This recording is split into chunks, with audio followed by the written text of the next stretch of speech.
قال الله تعالى في كلامه المجيد وقاتلوهم حتى لا تكون فتنة وقال النبي صلى الله عليه وسلم أنا خاتم النبيين لا نبي بعدي প্রিয় উপস্থিতি অসীম করুণাময় আল্লাহর নামে শুরু করছি যিনি সত্যকে করেন গোলাপের মতো সুবাসিত আর মিথ্যাকে করেন কাঁটার মতো বিবর্ণ যিনি আলো ছড়ান আধার সরান দ্রুত সালাম পেশ করছি সেই নবীর উপর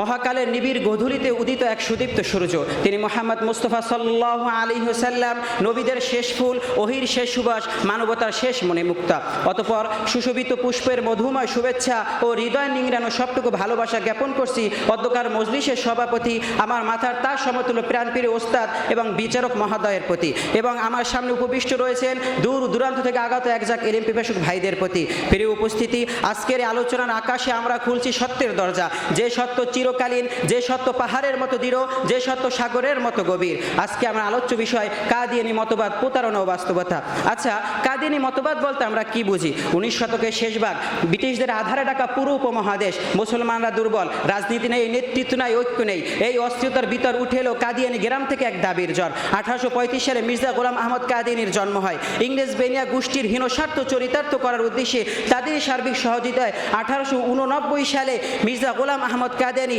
আহমদিয়া মুসলিম নামে একটি নতুন করে ধর্মমত চালু করেন প্রিয় উপস্থিতি 1880 সাল থেকে তার বিভিন্ন দাবি দেওয়া শুরু হয় 1880 সালে সে প্রথমে নিজেকে শতাব্দীর মুজাদ্দিদ হিসেবে দাবি করে কিছুদিন অতিবাহিত হওয়ার পর সে 1891 সালে নিজেকে মাহাদি হিসেবে দাবি করে তার কিছুদিন পর সে মাসিহ হিসেবে দাবি করে তারপর 1901 সালে সে নিজের মূল উদ্দেশ্য জাহির করে নবীদের ধারার নতুন অধ্যায় বলে শুরু করে আহা যে কথা আজ এক কাল আর এক পরশু আবার বদলে যায় তা কি কখনো সত্য হতে পারে যে দাবির বিদকাবে বাতাসে তা কি কখনো পাহাড়ের সম দৃঢ় হতে পারে সত্য তো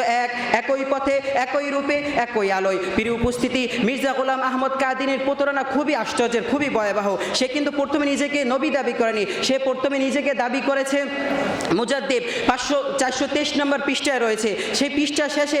নিজেকে দাবি করেছে ইমাম পরবর্তী পৃষ্ঠা সে নিজেকে দাবি করেছে খলিফা প্রিয় উপস্থিতি তারপর সে নিজেকে মাসিহে মাউউদ দাবি করেছে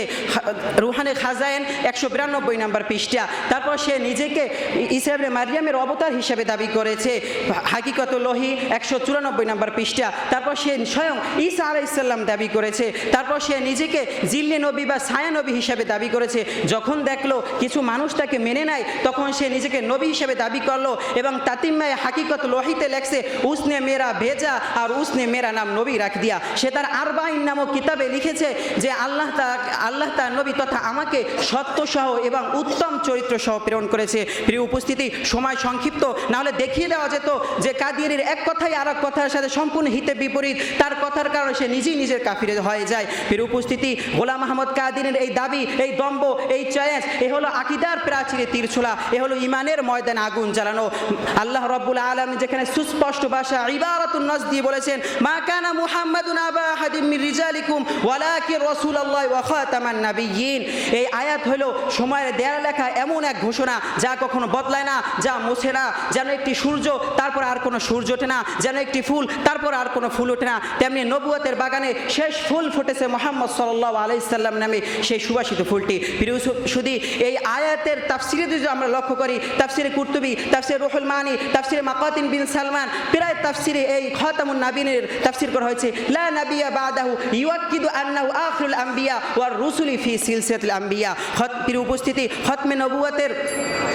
নবুয়ত সাব্যস্ত রাসূল সাল্লাল্লাহু আলাইহি সাল্লাম নিজে করে গেছেন রাসূল সাল্লাল্লাহু আলাইহি সাল্লাম তিরমিজি শরীফে 3710 নম্বর হাদিসে বলেছেন আন তাওবান রাদিয়াল্লাহু তাআলা আনহু আন নবী সাল্লাল্লাহু আলাইহি সাল্লাম قال انه سيكون في امتي 30 كذابون كلهم يزعم انه نبي انا خاتم النبيين لا نبي بعدي প্রিয় উপস্থিতি আমরা যদি বাস্তবতার দিকে লক্ষ্য করি তাহলে দেখব 1998 সালে যেখানে তাদের লোক সংখ্যা ছিল 80 লক্ষ সেখানে 2024 সালের জরিপ অনুযায়ী তাদের লোক সংখ্যা দাঁড়িয়েছে 2,88 লক্ষ প্রিয় উপস্থিতি এটি খুবই হতাশাজনক মুসলমানদের সাথে তাদের আকীদা সাংঘর্ষিক হওয়ার কারণে প্রায় মুসলিম রাষ্ট্রে তাদেরকে কাফির ঘোষণা করা হয়েছে পাকিস্তানে করা হয়েছে মালয়েশিয়া করা হয়েছে ইন্দোনেশিয়া করা হয়েছে সৌদি আরব করা হয়েছে ওআইসিতে করা হয়েছে রাবিতা ইসলামিয়া তাদের কাফির ঘোষণা করে বলা হয়েছে আল-কাদিমিয়াতু হিয়া কাফিরাতুন খুরুজান আনিল ইসলাম সাল্লাম। প্রিয় উপস্থিতি, কিন্তু দুঃখজনক হলেও সত্য যে আমার বাংলাদেশ যেখানে 95% মুসলমান, সেখানে এখনও তাদেরকে কাফের ঘোষণা করা হয় নাই। এটা আমরা বলবো যে রাষ্ট্রপ্রধানদের সাথে তাদের সখ্যতা রয়েছে, হৃদ্যতাপূর্ণ আলোচনা রয়েছে। আপনারাও শুনে রাখুন, যারা রাসূল সাল্লাল্লাহু আলাইহি ওয়াসাল্লামের সম্মান নিয়ে টানাটানি করবে, যারা রাসূল সাল্লাল্লাহু আলাইহি ওয়াসাল্লামের খতমে নবুয়ত নিয়ে টানা হিস্সা করবে, ওরা আল্লাহর রাসূলের দুশমন। আর স্পষ্ট ঘোষণা, যারা আল্লাহর রাসূলের দুশমনের কোনো ধর্মীয় পরিচয় নাই, আল্লাহর রাসূলের দুশমনের কোনো রাজনৈতিক পরিচয় নাই, আল্লাহর রাসূলের দুশমনের একটাই পরিচয়, ও মানবতার দুশমন, ও আমাদের জানের দুশমন। মুসলিম জাতি এবার তো দেয়ালে পিঠ থেকে গেছে, আর কিসের ইন্তজার? স্মরণ করো, আল্লাহ রাব্বুল আলামিন বলেছেন ওয়াকাতিলুহুম হাত্তা লা তাকুনা ফিতনা। ফিতনা শেষ না হওয়া পর্যন্ত তোমরা জিহাদ চালিয়ে যাও। প্রিয় উপস্থিতি, এই জমিন তোমাদের কাছে এখন আর চোখের অশ্রু আর কলমের কালি নয়, বরং বুকের তাজা রক্ত চায়, রক্ত। জেনে রাখো, রাসূলের ইজ্জত, রাসূলের সম্মান, রাসূলের খতমে নবুয়তের চাদর হেফাজত করতে হয়, তাহলে চোখের অশ্রু নয়, কলমের কালি নয়, বরং বুকের তাজা রক্ত দ্বারা হেফাজত করতে হবে। রক্ত যখন দিয়েছি, রক্ত আরো দিব, জীবন দিব। আল্লাহর জমিনে আল্লাহর রাসূলের ইজ্জত, আল্লাহর রাসূলের খতমে নবুয়ত হেফাজত করেই ছাড়বো। বাতি হি বাতি না বানাই, কাম করে কুছ করকে দেখাই। আমরা আমাদের কথাকে শুধু কথাই বানাবো না, আমরা কাজ করে পরিণত করে দেখাবো। রাসূলুল্লাহ ওয়া ফাতহুল করিম।